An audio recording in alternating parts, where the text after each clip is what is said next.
নওগাঁর বদলগাছিতে সিএনজি চালিত অটোরিকশা ও ভটভটির মুখোমুখি সংঘর্ষে 2 জন নিহত ও 3 জন আহত হয়েছেন। বৃহস্পতিবার দুপুর 2টার দিকে উপজেলার আধাইপুর ইউনিয়নের চকবন মালি ব্রিজ সংলগ্ন এলাকায় দুর্ঘটনা ঘটে। নিহতরা হলেন উপজেলার সদর ইউনিয়নের হাপানিয়া গ্রামের সুনচা মহন্তের ছেলে কার্তিক মহন্ত। তিনি পেশায় একজন প্রেস ব্যবসায়ী। নিহত অপর ব্যক্তির পরিচয় তাৎক্ষণিকভাবে পাওয়া যায়নি। অপরদিকে আহতদের উদ্ধার করে বদলগাছি উপজেলা স্বাস্থ্য কমপ্লেক্সে ভর্তি করা হয়েছে।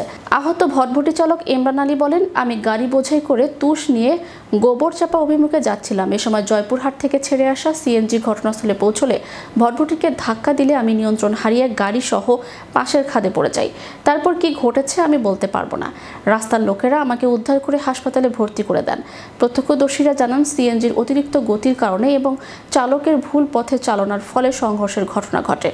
বদলগাছি থানার অফিসার ইনচার্জ আনিসুর রহমান জানান, ঘটনার সত্যতা নিশ্চিত করে বলেন, নিহতদের একজনের পরিচয় পাওয়া গেছে, অপরজনের পরিচয় শনাক্তের কাজ চলছে। আইনি প্রক্রিয়া শেষে মরদেহ স্বজনদের কাছে হস্তান্তর করা হবে।